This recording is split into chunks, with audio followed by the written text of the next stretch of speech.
Here at Newburyport High School, and I also run a club called Boston Cross Club. So, it's nice to meet you all. Happy to take questions throughout, or we can end and get two questions at the end, whatever you guys want. Are you all here for advanced? Yes. Okay. If you want to, you guys can scan this, and that's just kind of the PDF that I'm using. If you want to look at it, you don't have to. You'll get it tomorrow. Jen, you'll email it, right? So you'll email. I wish this would stay. I can grab some tea. Okay. I'll hold it. It should stay. So we're gonna go over. Unfortunately, you guys are stuck with me, I guess, for 3 sessions. But we're gonna go over kind of just the 3 basic parts of lacrosse: attack, defense, and then we're gonna finish with transition. I assume most of you guys want drills. To help your practices kind of flow, and drills to help your girls improve. I hope you're not getting mean. I am. Smile. Thank you. Okay. Does anyone else need this? Yes, please. No, that's not yours. That's yours. Oh, it's just for me? Yes. Sorry about that. Oh, cool. Yeah. All right. I'm a little bit behind the 8 ball. Okay, so with all of you in this room, sort of the first thing we're talking about is our. Oh, perfect. Thank you. Is with this group and with you guys, kind of an advanced group. The expectations that I would imagine that would start off with the group of girls that you're coaching is stick work expectations, proficiency with both hands, advanced stick work, meaning multiple release points. Your girls can pass from here, your girls can pass low, they don't necessarily have to do behind the back or anything like that. But just not everything is right here, top hand up, left hand up, shoulder, okay? So making sure that they use multiple release points, and then executing multiple dodges. Okay, so that's kind of our starting point. So after 1, 2, then 3, 4, 5, 6, when they get to, are most of you guys 7, 8 coaches? Yeah, so when they get to 7, 8, that's really the expectation of where they should be at, okay, is those 3 things. Really strong proficiency with both hands, knowledge of multiple dodges and being able to use multiple dodges, as well as being able to release the ball from different points across their body, both left and right side. All right, so warm-ups. When we talk about warming up, the worst thing I see when I go down to youth practices is a line of, a 1 shuttle line with 15 girls in it, and the coaches all hanging on their sticks talking, okay? There should not be, when you get down to the field, if the girls want to get there early, if coaches want to get there early to catch up, get there 15 minutes early and do that. But then once practice time starts, you really should set the expectation that you're ready to go, so the girls should be ready to go too. So some warm-up drills to think about that incorporate stick work and dodges. Okay, warm-ups don't just have to be stick work. It's really important to start incorporating dodges into your warm-ups too, so that the girls understand that that's as fundamental as catching and throwing. Okay, and dodges aren't just for attackers, right? Dodges for every single person on the field. Okay, defenders trying to get away from re-defenders, goalies trying to get away from girls when they're outside of the crease. Everyone needs to understand effectively how to dodge, all right? Everyone on the field. So another idea, and if I'm going too fast or if anyone has a question, please slow me down or raise your hand, is we all, at this age, you guys should really be keeping all of your drills fast-paced, game speed, and the biggest thing, don't allow too many girls in the line. If you have a long line, add a new, either a new station or add a new line to the drill, okay? Really take, like the last thing anyone wants to do is be standing there, especially when we're about to go out there next week or 2 weeks from now and it's gonna be 40 degrees out at night. All right, get them moving. The more engaged, the more moving they are. The more moving they are, the more engaged they're gonna be with you guys. A really good idea for a warm-up drill at this age is a 3-person shuttle, okay? Just basic, 3-person shuttle, max 4, all right?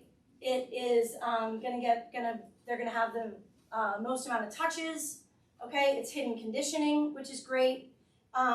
It makes for a lot of communication because when there's only 3 of them, they have to look up and talk to each other, okay? So all the things, those 3 things are really important to the game, obviously, and they're all in that one drill. So 3-person shuttles are huge. We use them in the high school all the time. And it's just one of those ways to really get the girls moving and lots of touches in a short amount of time. Because it is a lot of conditioning, you may only be able to do it for 7 minutes. Okay, sometimes we don't usually go past 10 minutes on that one, because it can be a lot of conditioning. When the girls get tired, it just kind of falls apart.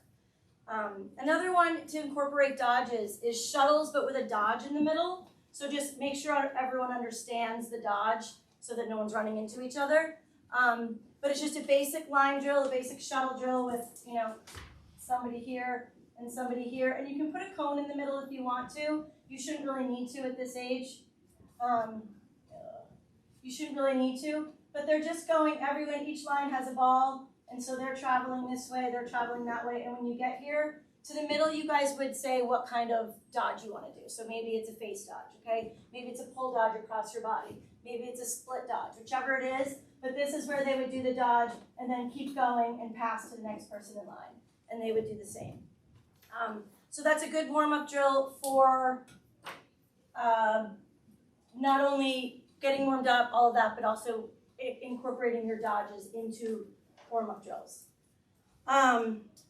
Another drill that we like to do a lot to warm up and also gets both your stick work and your dodging going is relay races, which is really basic, but I can't believe I don't have a racer.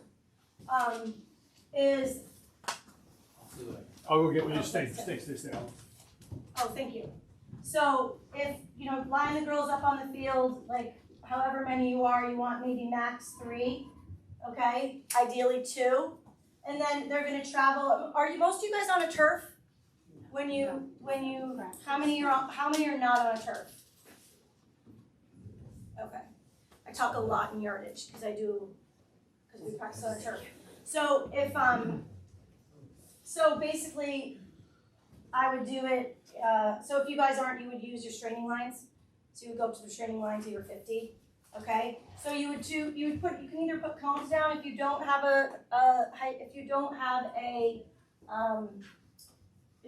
lined field for a football field like a turf, you can put cones down, which would be about like 10, 20, this is the restraining line, 30, 40, and then there's your 50. Everybody else, you would do it at the football lines, and just have them relay race, do a dodge at every single line or every cone. You can put a cone down, and then turn and come back and do the same thing. So for you guys as coaches, it's really important that they complete the dodge. Because they hear relay races, they get really excited. They just want to come down and finish and be the first one sitting. So it's up to you guys as coaches to make sure that they're following through on, first that face dodge, that's a split dodge, that's a rocker dodge, and you guys all know these dodges, right? I don't need to go over this. Yes, if someone doesn't, see me after. But whatever whatever you guys put in for your dodges, up and then back, and just make sure. And they don't have to do them back if you want to have them sprint back, however you want to do it. But that's another good warm-up drill to incorporate both stick work and dodges. All right? What's a rocker dodge you just said? The rocker dodge? Yeah. Okay, so a rocker Translation dodge, into older technology. the rocker dodge is when you go in one direction and do like a head fake back and then continue in the same direction. So it used to be, like in the old days, it was called like the rock and roll.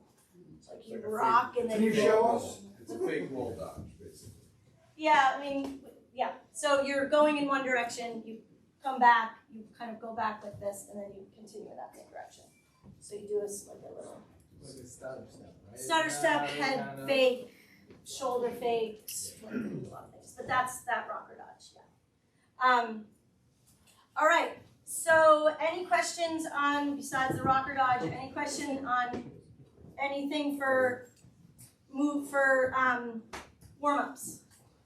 Any other ideas you guys have for warm-ups that you want to share that are good drills that have worked for your team that kind of fit in the idea of, keeping everybody moving and getting skills for, yeah.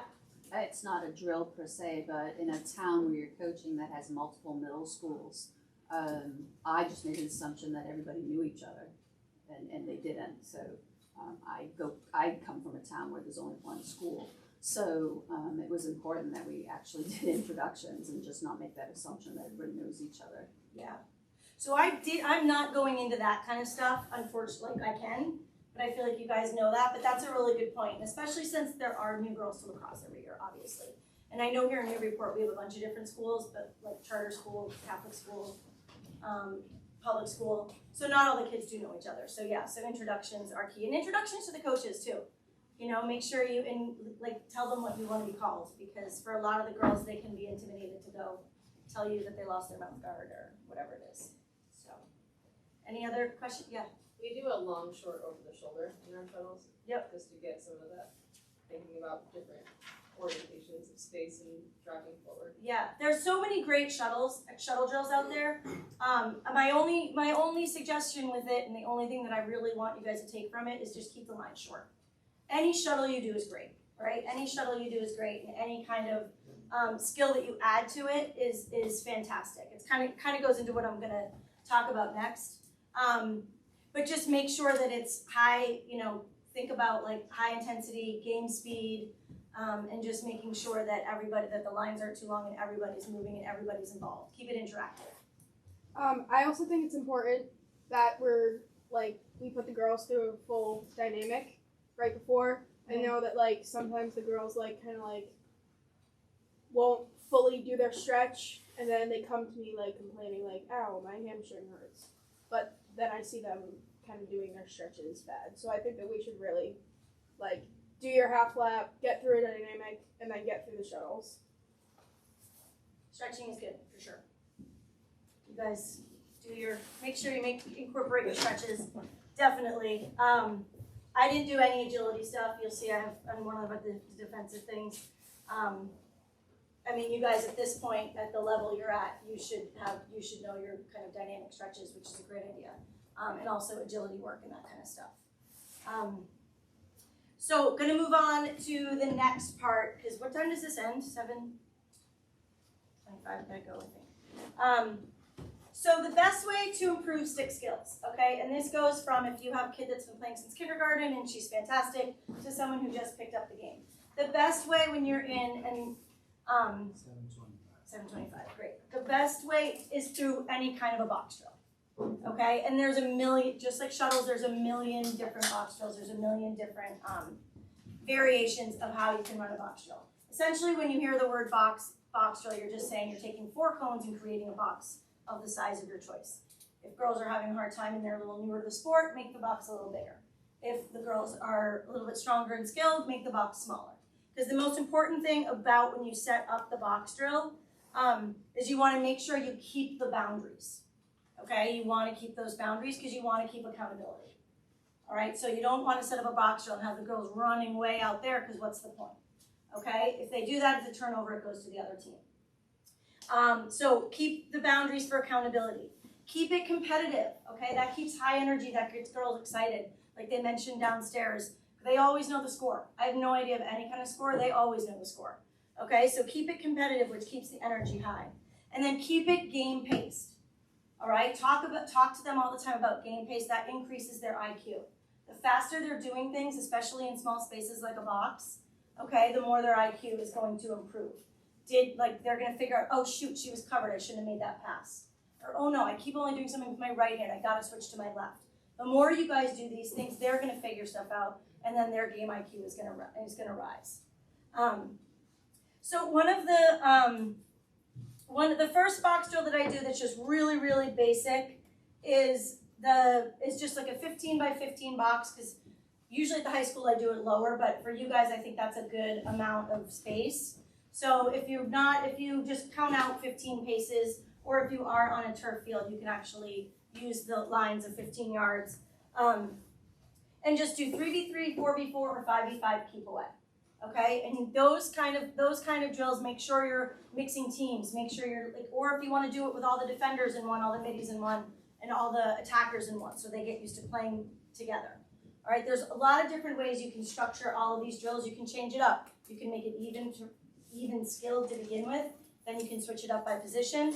But if you do these just basic keep away drills and you emphasize dodging and emphasize switching hands, because what happens when you get into these drills is the girls all just default to what's comfortable and easy for them, right? And you guys want to be out there helping them push them out of their comfort zone. Okay, so if you see a situation where a girl's still going righty and running into a double team every time in the box drill and losing it, encourage her to back out of that, switch hands, and go the other direction.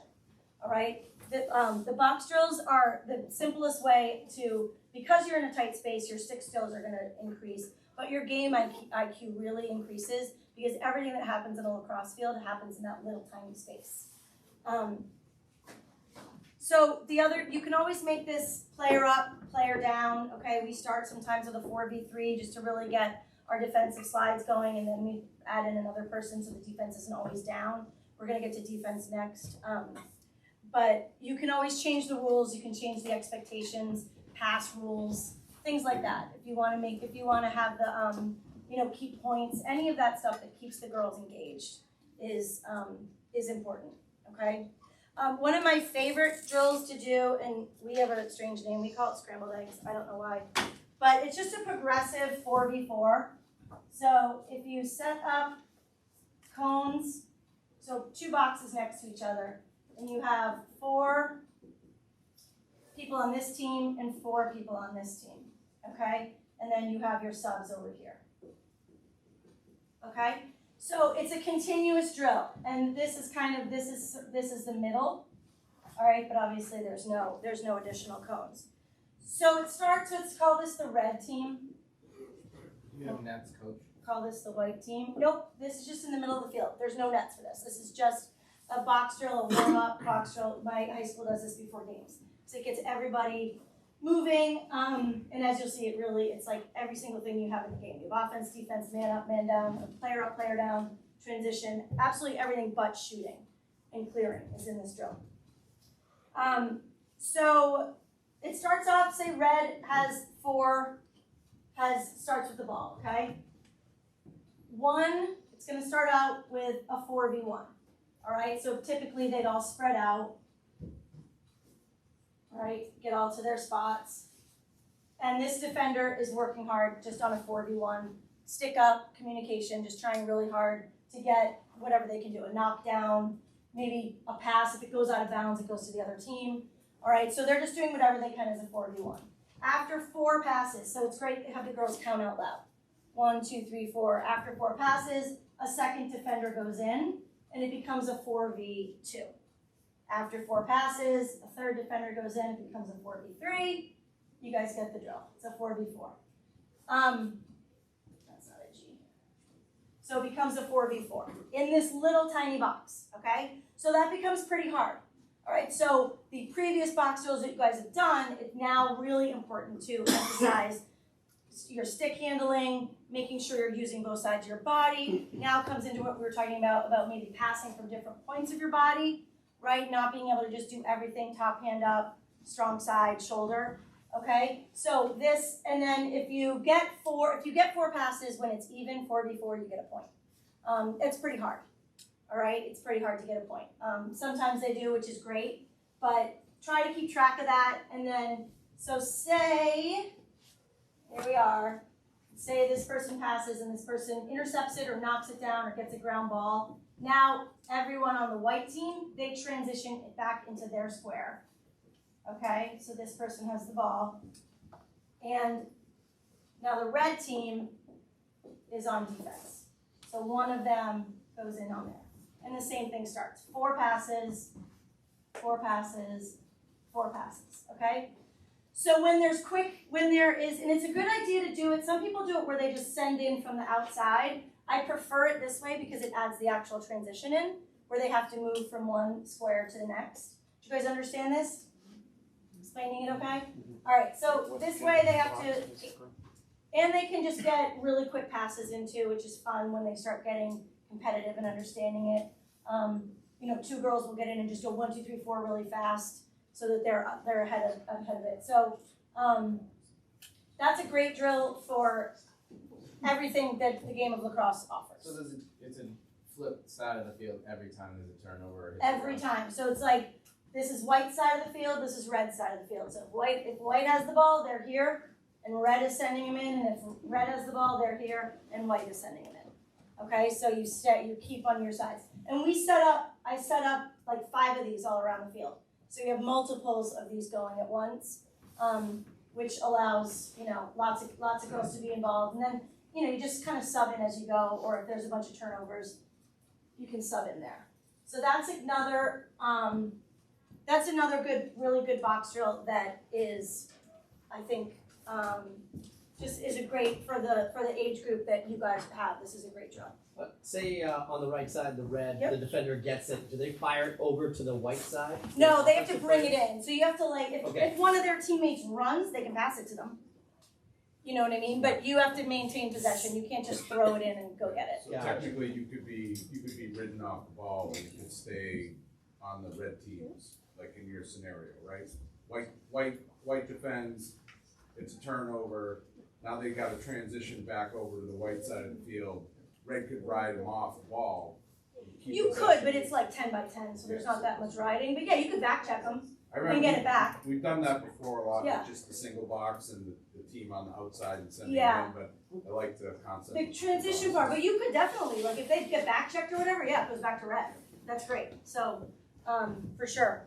Okay, another one, this is a little bit more advanced, but this is also something if you think that your group can do. This is a really, really good drill. Not only is it a great conditioning drill, but it's a difficult drill. It's a really hard drill. But it's also a drill that, again, similar to the box drill, that transition box drill that we just looked at, but this involves man down, okay? One of the ways that I think that girls really start improving their stick work is when they are double teamed all the time, all right? Because they don't want to keep losing the ball. So this is 3v3v3. So you have 3 teams. So you have to have, usually girls have 2, like a dark and a light penny, right? So just bring a different penny. If you guys have like the old school like soccer pennies from when you were this big, just bring those. So because you need 3 colors, and you're gonna end up with X, O, and A, X, O, and A, X, O, and A. Okay, so let's say A has the ball. Okay, they're being doubled here all the time. These guys are trying to get out and open, and you do this. The reason why you do this in the center circle, because that's nice and big, and it actually allows for a perfect amount of space for them to have to move around. This is a really, really hard drill. This is a very hard drill. I wouldn't suggest throwing this out on the first day. I think this is something, if you are working towards, it would be great. It's really tiring. Okay, these off-ball people have to be moving so much off-ball. Person with the ball is being doubled and chased, and these are hard boundaries. Okay, so if there's a turnover, whoever gets it, you guys can decide, like if it goes off of them and the O is the closest defender, you give it to O, and then it starts to just keep away within the box. But having it be that there's always 2 people on ball is makes it a lot harder, and it really, really incorporates off-ball movement for the attack, which is a concept that I think is really hard at the younger ages, to get that concept of being in a space and having to move really hard for your teammates. So this is a great drill, definitely difficult, but, and then usually I time it. I put my stopwatch on, and I just time it for maybe 5 minutes, because they're dead. They're dead. If they're doing it properly, they're dead at the end of this drill. Does any possess past the point or a certain number? Yeah, so what we do at my school is I actually do this one, attack, midi, and D, so that they're used to working together in this little space. And then they keep track of how many passes they got. And so whoever got that like the most passes that day as a group wins the day. You know, so you can do it that way, keep track of, I don't do points, I just say like, okay, they know how many passes they got, so they go out and they try to beat it. An attacker like sets the ball screening or anything, or the X's and O's allowed to switch if you ever have 2 X's on ball. Oh, you can switch anywhere. No, they can, yeah, you can do that. It doesn't matter where you go. Once you're out there, it doesn't matter where you go. I'm just setting it up that way to show that there's 3 teams. But no, you can have, you hope there's 2 people on ball. It's fine if it's 2 X's. 2 X's, 2 O's, it doesn't matter. You want to encourage them to really try to stay on ball, and you want to encourage the off-ball movement, and then everyone else should be denying ball, denying passes, all of that sticks up, and keep them really spread out. What ends up happening is they all end up right here because they don't want to run anymore. So just make sure you're keeping them really spread out. Yep. So you start the drill with each girl like doubled. the point of the drill is it just like to get the ball? Like No, knocked it's like out? it's just keep away. Okay, so but like could you possibly like triple the ball? Like could You could. Yeah, you can do anything you want with the ball. Yeah. Yep, you can triple it if you want. You can do whatever you want. I mean, your team, like, if X is the green team, like the white team and the blue team, the green team's trying to get the ball because they're trying to get as many passes as they can, right? So you can triple it. You can do what you want. It is kind of like a free-for-all in there, but the idea is that the ball carrier is always having to fend off usually 2, if not 3 people, and have hard boundaries, which is a lot harder because they think they're doing it and then they're at the line and they can't step over it. So they have to do a lot of, like, they get creative with tricky passes. Again, it goes to the whole idea of release points on different parts of your body, different sides of your body. Any more questions on that one? Oh, all right. Okay, so that's it for drills on stick work and warm up and all that stuff. And again, if you guys, I think Jen said she was going to email all this to you tomorrow. So if you don't have, if you need it, you have it tomorrow. All right, so offensive strategies. I don't really want to get into like an offense. I feel like you guys as coaches are going to have your own ideas of what you think you want to do for an offense, or so I just want to kind of do an overview of sort of in general what an offense should look like. All right. The biggest thing obviously is being balanced and spread out. Okay. All right. So the biggest thing is being balanced. Oh, that's like a really bad thing. Balanced and spread out.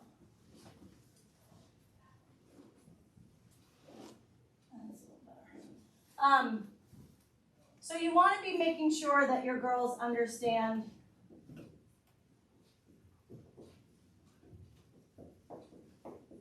right, that's your basic balance. You guys all know this. You guys all know this, okay? If you're calling yourself a motion, all right? I don't know if do you guys run plays? Or do you guys more just try to run a motion? motion? What was that? Motion. Both? Okay. Not sure yet. All right. So the biggest thing about a motion is it has to be just that. All right? If you're running a motion offense, that doesn't mean anyone's standing still. Okay? A motion offense means everybody's always moving. And the reason for that movement is to create space for the ball, create space for cutters. All right?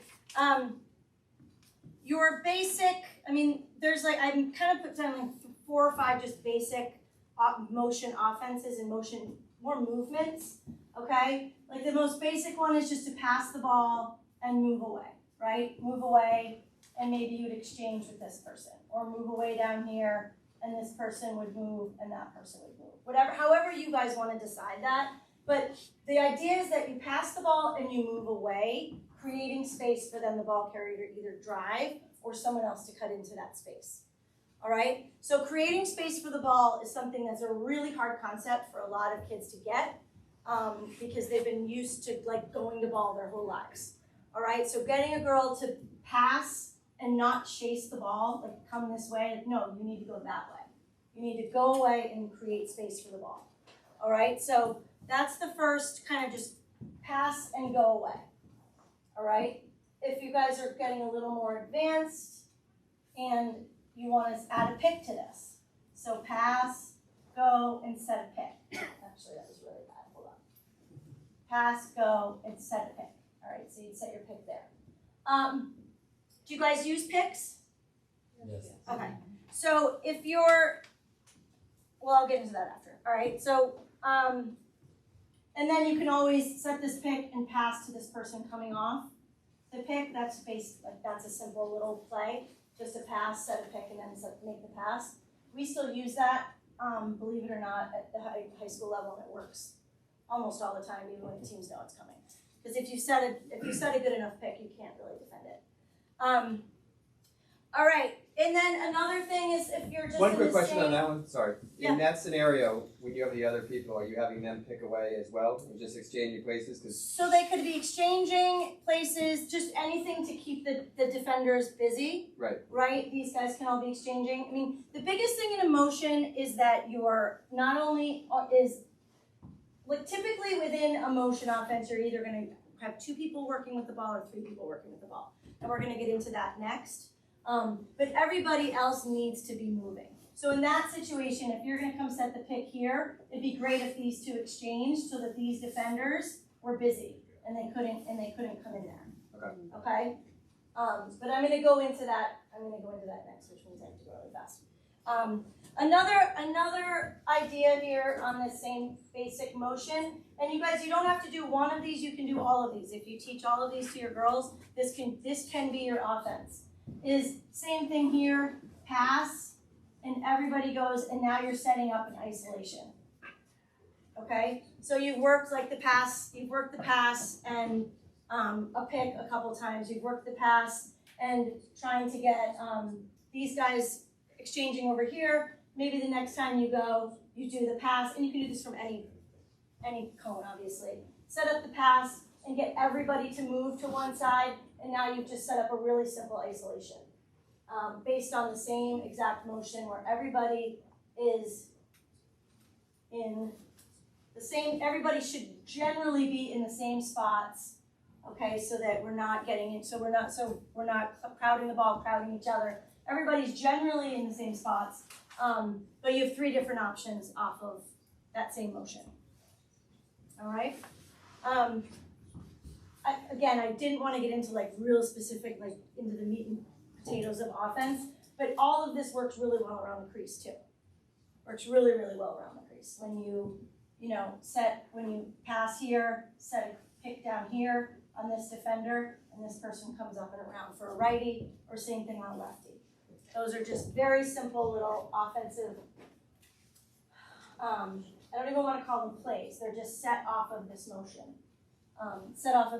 Where at each different cone, there's obviously different options to run that. Same thing here, if you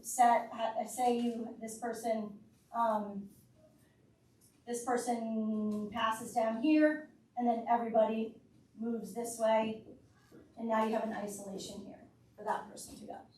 All right, so lots of different options for a motion. The best ways to practice this, and the best ways to really get your girls learning, 1, 2, 3, 4, 5, really learning this kind of emotion is 3v3s, 2v2s, really 3v3s and 2v2s, because everything really in lacrosse is either, and I know like the big sexy thing is the 2-person game, and that's great, but it's also very difficult, okay? It's a very difficult thing to run, especially at the youth level. But the 3-man game, which is basically everything we just did, pass and move, or a 2-person game, and we'll get into the 2-person game right now. But I want to explain why I like the 2-person game. I think it's a lot of fun. But what you're essentially doing if you are, everything we just did right there was moving away from ball, right? And creating space for the ball carrier so that they could cut, drive, whatever it might be. Now when you get into the 2-person game and you're setting picks on ball, you're bringing a defender to the ball. All right, so that can be challenging for younger girls with their stick handling. They get nervous about the pressure, but it's still something to practice. It's something to work on for sure. So within the 2-man game, the 3 basic things are like the pick and roll, an X cut, which is just if this person has the ball, they're going to look like they're going to drive, and this person's going to come this way, looking like they're driving, get these defenders kind of in a knot, and then they roll and they flash here, so this person's either going to drive or pass to them. All right, so you can see the X, and you can do that all over the field. You can do, not all over the field, all over the 8, those X cuts. But either way, you're bringing a defender to the ball, which can work really well, but it also can cause issues. So the pick and roll, X cuts, and then a lot of people love to do the little flip or the fake flip, and that's really just another version of an X cut when you're doing that, because you're giving the ball and going, and someone's cutting around with you. So they're kind of the same, but it just adds a little flip like fake flip, which people really like, because they looks like Syracuse. So 3v3 to goal, all right? This is gonna, if you do the 3v3, it's gonna really break down this motion offense, okay? Because now you just have 3 people out there, and you don't have to worry so much about moving, like keeping everybody else busy. You can just really work on the 3 people with the ball. And you can do it from the top, from the side, okay? If you wanna work on, like if your team is always running everything from the top, work on it from the side. All right, you can work on it from any way, 3v3, set them up however you want to. But the things you want to work on with 3v3s is you want to keep moving while working together. That's the biggest thing, because the defense is going to be out there. And I will tell you, 3v3s are one of the hardest. 2v2s and 3v3s are some of the hardest drills that there are out there at the highest levels. They're really hard drills. So be patient with the girls as they're getting to learn it. But the reason why they're so effective is because they break down the bigger game into a smaller piece, which is the best way to learn. So in this 3v3, you can be doing your pass and pick away, and then that person goes. Okay, you can work on these 2 exchanging and this person driving. I mean, we can go through the scenarios are endless. Is there something else I can help with? It says that all the time. So 3v3s are a great way, obviously, for that. And then for the next thing, if you're working on your two-man game, and you think you have girls that are high enough IQ to absorb when that extra defender comes at them, and you want to work on this 2-person game, then you want to be working on your pick and roll, your X cut, or your fake pick. Okay, that's another thing that's really effective in the higher levels too, but especially at your level, because girls get so used to the pick being set. So you come over, you pretend to set the pick, and you pop right out. So it's more like a V cut, and then the person with the ball hits you there. So that's like essentially flashing with a drawn dump? It's not quite a drawn dump because you haven't your girl like a little bit, but it's more of like when they're expecting a pick to come. Yep, that's just Because a drawn dump is when you try to drive and you create off of your drive. Yeah. This is more like you're pretending to pick for the 10th time that game, and then like the pick's coming, and instead of doing that, you just pop right off. You bait the defender to double. Yeah. Right. Exactly. But then exactly. So the next thing, and you guys all know the drawn dump. But the drawn dump will not work if the ball carrier doesn't look like she's going to cage. So you have to really, really pound that into them, that unless they're looking like they're going to drive to cage, nobody's going to drop on them.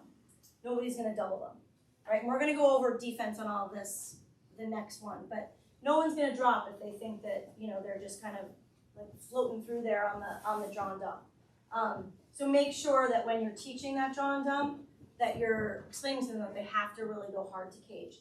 The other thing is on the pass, okay? When that double drops, it's best to take a step back, okay? So take a step out. So you're getting to that double, take a step out, all right? Like a top step out and then make your pass. Because if you try to make it when you're in that, they're gonna get, it's gonna get knocked down or batted. They're gonna check themselves, throw it into someone else's stick, whatever. So just make sure you teach that hop out, all right?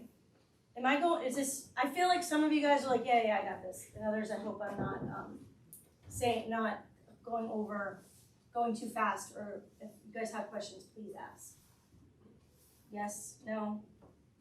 Keep going. Good, 5 minutes, all right.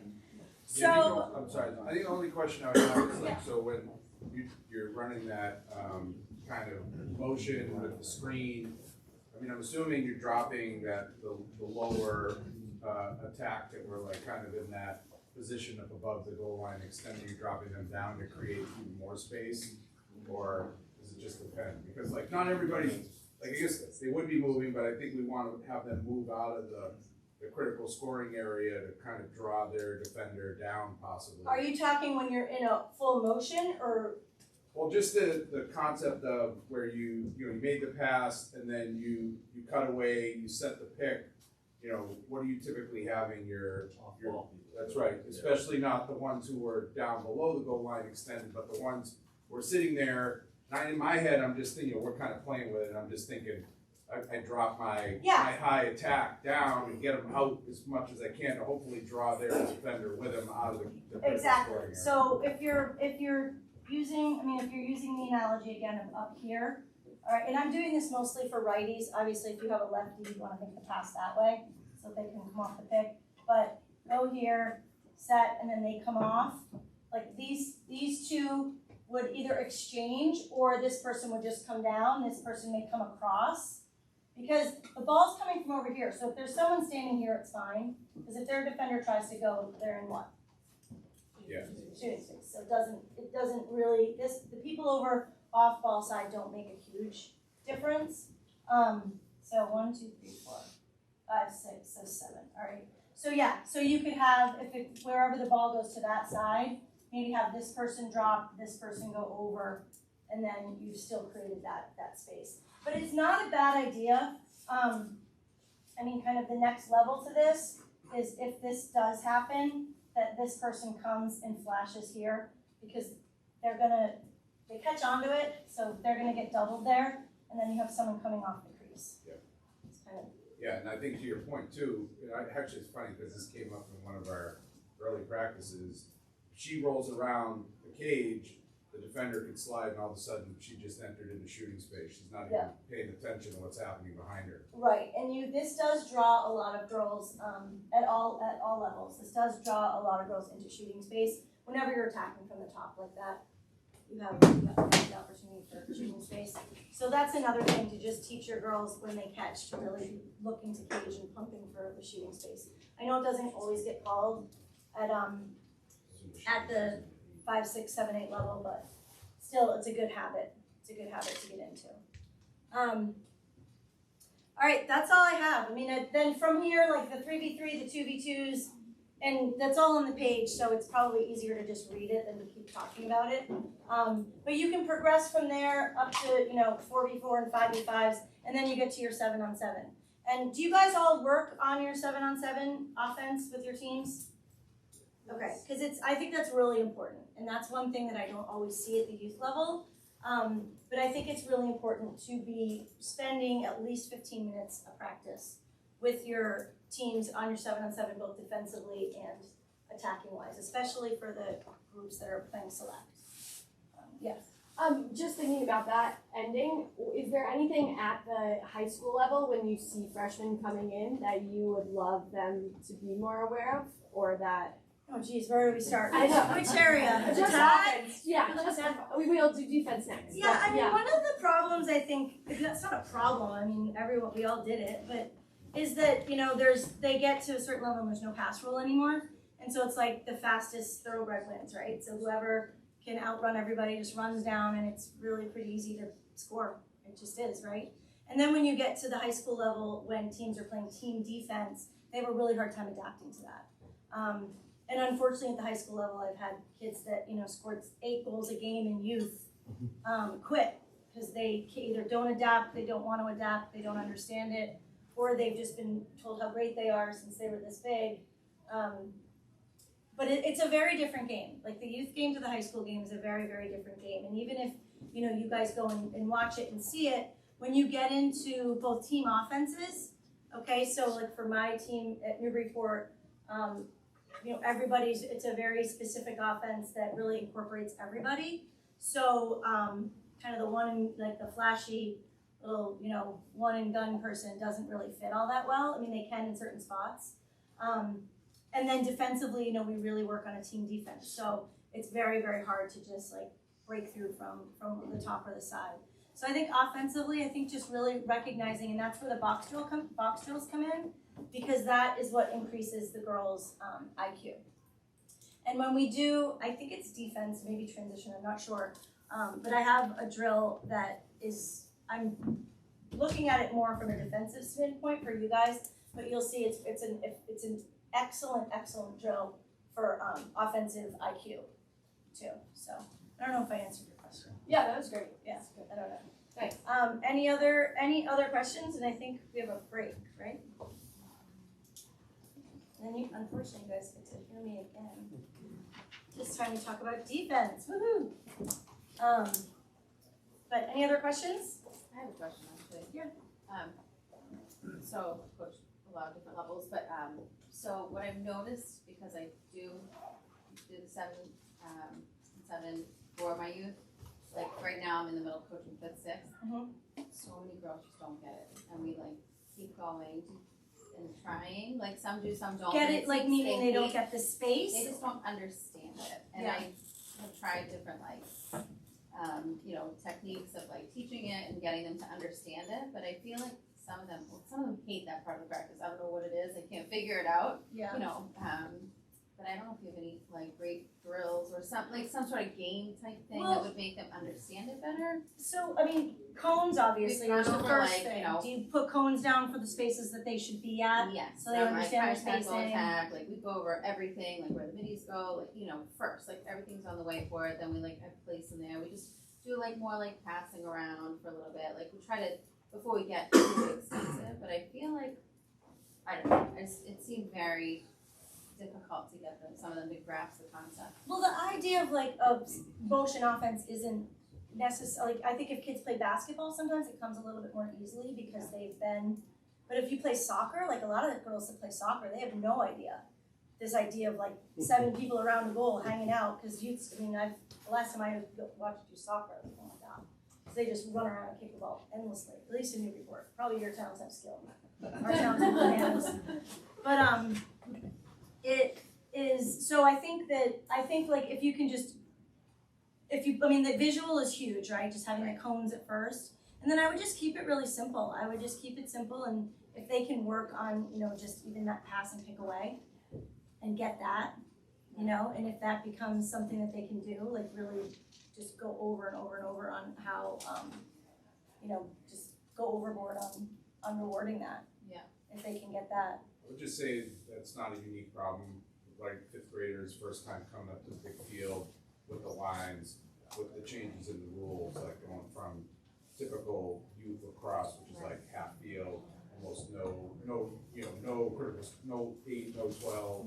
Where do we go on as a position, spatial awareness on the field? I mean, it's just, that's a big leap for them. The game is completely different at that point. So it takes some time for them to kind of progress to a 7-8, which is, you have higher expectations with that. If you're having trouble with it, I would stick with the 3v3s and maybe don't go up to 7-on-7 and just stick with 3v3 and 2v2s until they get it, and then go up to 4v4 and 5v5 before you try to get up to 6 and 7s. Yeah, I feel like doing throughout the season, every time we get stuff practice, they hated it, but I'm like, I feel like over time they're gonna get it, right? So a lot of times when you're introducing an offensive principle or defensive principle, their bandwidth is so focused on throwing and catching that you're explaining what to do in that particular spot in the field, but they're focused on making sure they don't drop the pass. So they're not absorbing what you're telling them.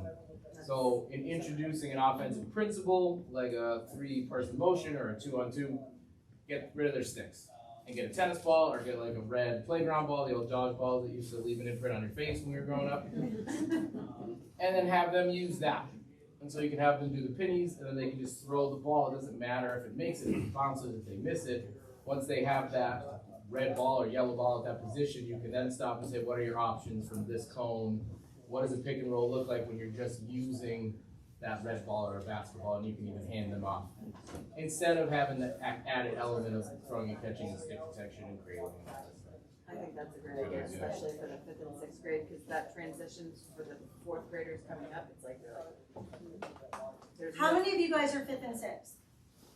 Oh wow, like this is gonna be really hard for 5th and 6th. I was I thinking thought you guys were like 7, 8 no way select. that my 5th and 6th graders can do that. I don't even know if the 7th and 8th. Oh, you guys should be in intermediate with Meredith. She's going over all this. I think maybe we're gonna some years, transition like I've done 7-8, I think someone's coached multiple teams, so. Yeah. I was just thinking out loud, who wants to finish? I mean, you could. She just did it, but we can get you you'll get all the info for all the levels. One in here is. Okay, so, and that's what she said, 8:15, or no, what time is it? They told us 5-6 advance. It did say that on the website. So do you guys feel like this was way over Yes. your heads for what your girls are gonna be able to do? Not, maybe not right off the bat, maybe go within a couple of weeks or a month of practice. For us, yes. Could we go to intermediate? Well, she just did her presentation. Oh, yeah. There's only one intermediate. Yeah, but it's like PCA and something else. This will be great for our last practice. Hey, are you coaching Parker? Yeah, I guess so, yeah, that is, Okay. yeah. So. Set it up out there with phones.